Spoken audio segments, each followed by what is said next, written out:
भाइयों, झील में पानी बरसता है हमारे देश में, झील में पानी बरसता है हमारे देश में, खेत पानी को तरसता है हमारे देश में, जिंदगी का हाल खस्ता है हमारे देश में, दूध महंगा खून सस्ता है हमारे देश में।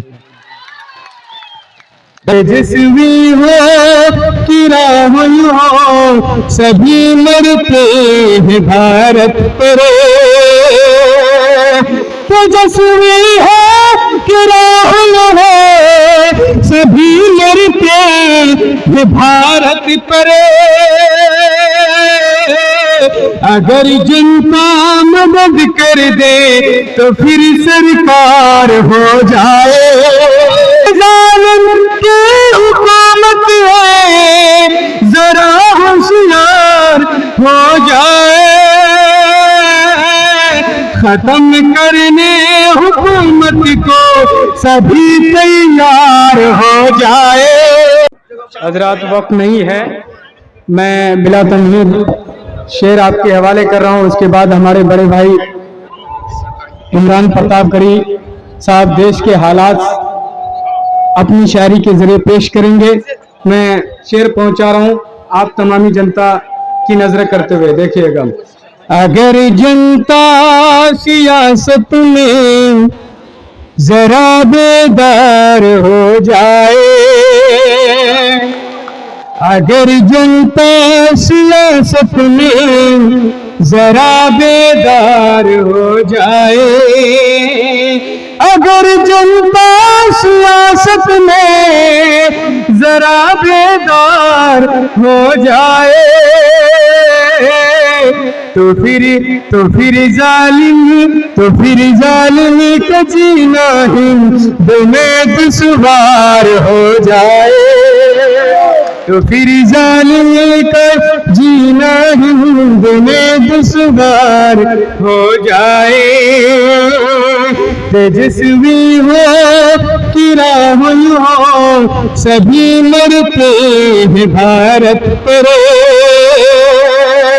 तेजस्वी हो कि राहुल हो, सभी मरते हैं भारत पर। अगर जनता मदद कर दे तो फिर सरकार हो जाए, अगर जनता मदद कर दे तो फिर सरकार हो जाए। ये जालिम की हुकूमत है, जरा होशियार हो जाए। ये जालिम की हुकूमत है, जरा होशियार हो जाए। खत्म करने हुकूमत को सभी तैयार हो जाए। बहुत बहुत शुक्रिया भाई शबाब यूसुफी साहब, कमाल कर दिया आपने। अब बिना किसी तबीयत आखिर के जिस चेहरा, जिस खनक, जिस चमक, जिस दमक, जिस रंग, जिस रूप, जिस लहजे की तलाश में, जिसके इंतजार में थे, भाई इमरान प्रतापगढ़ी का आपके हवाले कर रहा हूं। इस्तेकबाल कीजिए भाई इमरान प्रतापगढ़ी का। इमरान प्रतापगढ़ी अंजाम को न सोचो सफर देखते चलो, अंजाम को न सोचो सफर देखते चलो, 22 जो आ गए हो तो घर देखते चलो। जिस शायर का देश में चर्चा है आजकल, आओ जरा सा उसका हुनर देखते चलो। भाई इमरान प्रतापगढ़ी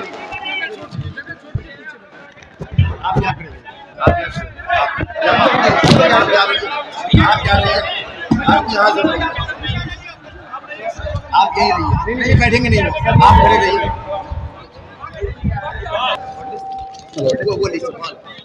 हेलो हेलो, आवाज किस पे, इस पे ज्यादा बेहतर आ रही है? ठीक।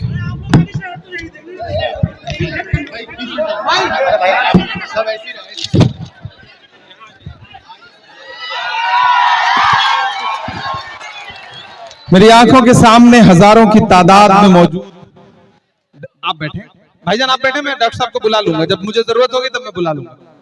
मेरी आंखों के सामने हजारों की तादाद में डगरुआ के आसपास के जो साथी मौजूद हैं, माएं बहनें मौजूद हैं, बुजुर्ग नौजवान साथी सब मौजूद हैं, उनका खैर मकदम करता हूं, उनका इस्तकबाल करता हूं। यहाँ पे डाइस पर जो हमारे साथी हैं, हमारे बायसी के विधायक हाजी रुकनुद्दीन साहब, एक्स मिनिस्टर हाजी सुबहान साहब, इजहार अशफी साहब, हमारे अल्पसंख्यक विभाग के झारखंड के प्रभारी भाई उमैर खान टिक्का साहब, यहाँ मशकूर उस्मानी साहब, सैयद तनवीर साहब, मासूम रजा साहब, अमीरुल साहब, जिला कांग्रेस अध्यक्ष छोटू सिंह, प्रखंड अध्यक्ष डगरुआ मोहम्मद अफरोज अंसारी साहब, बहुत सारे नाम हैं, मैं एक एक करके जैसे जैसे मेरे सामने आते जाएंगे मैं लेता जाऊंगा। एजाज अहमद साहब, मनीष सिंह जी, डॉक्टर मारूफ साहब, महबूब आलम साहब। मेरे भाइयों, झील में पानी बरसता है हमारे देश में, झील में पानी बरसता है हमारे देश में, खेत पानी को तरसता है हमारे देश में, जिंदगी का हाल खस्ता है हमारे देश में, दूध महंगा खून सस्ता है हमारे देश में। डगरुआ वालों, बायसी वालों, किशनगंज वालों, किशनगंज लोकसभा वालों, आपसे थोड़ी देर गुफ्तगू करने के लिए आया हूं। बहुत दूर से आया हूं, रात बाड़मेर जैसलमेर में बिल्कुल भारत के बिल्कुल बॉर्डर पे 7 किलोमीटर दूर सभा कर रहा था। फिर वहां से 6 घंटे बाई रोड सफर करके अहमदाबाद पहुंचा, अहमदाबाद से दिल्ली की फ्लाइट, फिर दिल्ली से बागडोगरा की फ्लाइट, फिर वहां से हेलीकॉप्टर। पिछली 6-7 रातों से सोया नहीं हूं। क्यों अपनी नींद कुर्बान कर रहा हूं? खुदा ने सब कुछ दे दिया आपकी दुआओं से, आपने शायरी में मोहब्बत दी, फिर न जाने किन लम्हों पे मेरे लिए मुसल्लों पे बैठ के दुआ की, तो कांग्रेस पार्टी ने महज 34 साल की उम्र में देश की सबसे बड़ी राज्यसभा में बिठा दिया। ये आपकी दुआओं के भरोसे हुआ। लेकिन अपनी नींद कुर्बान करके पूरे मुल्क में क्यों जा रहा हूं? 7 दिन पहले केरल में था, फिर उत्तराखंड में था, फिर मध्य प्रदेश में था, महाराष्ट्र में था, जम्मू कश्मीर में था, राजस्थान में था, आज यहां पहुंचा हूं, इसके बाद बंगाल जाऊंगा। क्यों पूरे मुल्क में घूम रहा हूं? सिर्फ इसलिए क्योंकि देश लोकसभा चुनाव के मुहाने पर खड़ा है। आने वाली 26 तारीख को यानी कि परसों आपको अपने घरों के बाहर निकलना है और न सिर्फ किशनगंज के मुस्तकबिल का फैसला करना है, बल्कि हिंदुस्तान के मुस्तकबिल का भी फैसला करना है। लड़ाई बहुत बड़ी है। एक तरफ वो ताकतें खड़ी हैं जो ये कह रही हैं खुलेआम चुनावी सभाओं में, चाहे वो आनंद हेगड़े हो, चाहे ज्योति मिर्धा हो, चाहे लल्लू सिंह हो, चाहे अरुण गोविल हो, ये भाजपा के तमाम नेता खुलेआम कह रहे हैं, बिना डरे कह रहे हैं कि हमें इतनी सीटें दे दो, हमें संविधान बदलना है। आया हूं राहुल गांधी की उस मेहनत की लाज बचाने के लिए जो उन्होंने कन्याकुमारी से कश्मीर तक पहले 4000 किलोमीटर चले पैदल, और फिर उसके बाद मणिपुर से मुंबई तक 6700 किलोमीटर चले। आए थे वो आपके इन्हीं रास्तों पे। मैं खड़ा था, मुझे आज भी याद है 6 सितंबर की शाम 2022 में, जब कन्याकुमारी में समंदर के साहिल के किनारे एक नौजवान खड़ा होकर के एक टी-शर्ट और एक ट्राउजर में ये कह रहा था कि मुल्क में नफरतें बहुत फैल गई हैं, इन्हें कम करने की जरूरत है। मैं नारा लगा रहा हूं, नफरत छोड़ो, भारत जोड़ो। जिस किसी इंसान को, जिस किसी हिंदुस्तानी को मेरे साथ पैदल चलना हो, आए, चलते हैं, नारा लगाते हैं कि नफरत के बाजार में मोहब्बत की दुकान खोलनी है। मैं चला हूं उस आदमी के साथ, मैंने देखे हैं उसके पांव के छाले।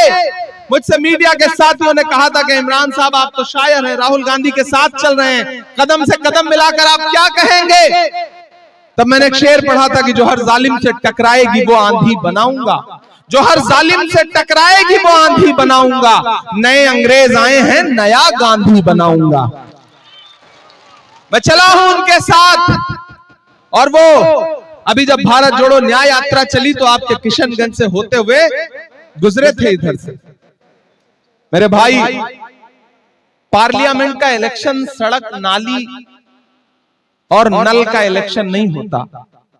पार्लियामेंट का इलेक्शन मुल्क का कानून बनाने का इलेक्शन होता है। आईन बनाने और बचाने का इलेक्शन होता है, जमहूरियत बचाने का इलेक्शन होता है। यहां डॉक्टर जावेद साहब खड़े हैं।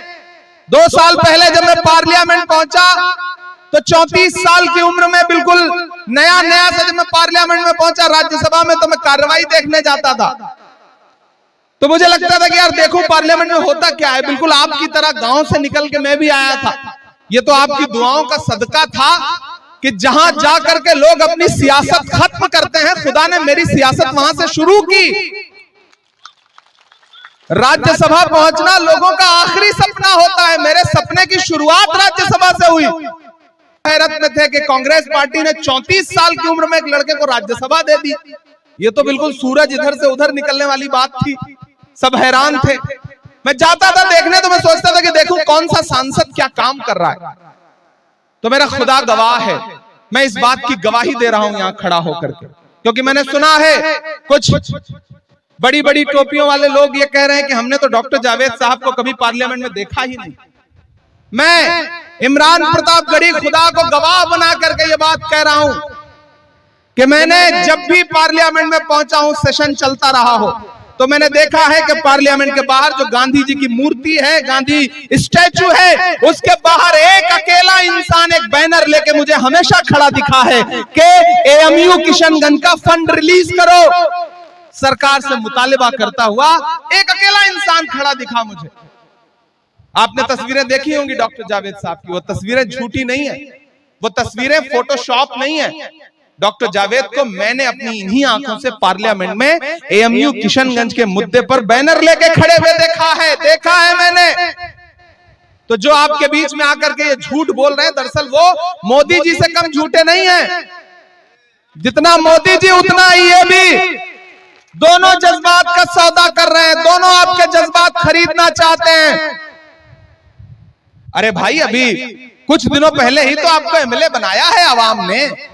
दिखाइए ना करतब पटना में, असेंबली में। यहां तो अब तक कोई करतब दिखा नहीं पाए। अब कह रहे हैं कि नहीं हमें पार्लियामेंट भेजो, हम वहां करतब दिखाएंगे। अरे भाई, जो अमौर की आवाम ने जो जिम्मेदारी दी थी पहले, उसे तो सही से निभाओ, फिर अगला मुतालबा करना। ये डॉक्टर जावेद आपके बीच में खड़े हैं, कांग्रेस पार्टी के बड़े नेता हैं, सीईसी के मेंबर हैं, सेंट्रल इलेक्शन कमेटी के मेंबर हैं। और ये इसलिए बड़े नहीं है कि इनका नाम डॉक्टर जावेद है, ये इसलिए बने हैं क्योंकि आप इन पे भरोसा करते हैं, वोट देते हैं, चुन के भेजते हैं, इसलिए पार्टी इनको बड़ा नेता मानती है।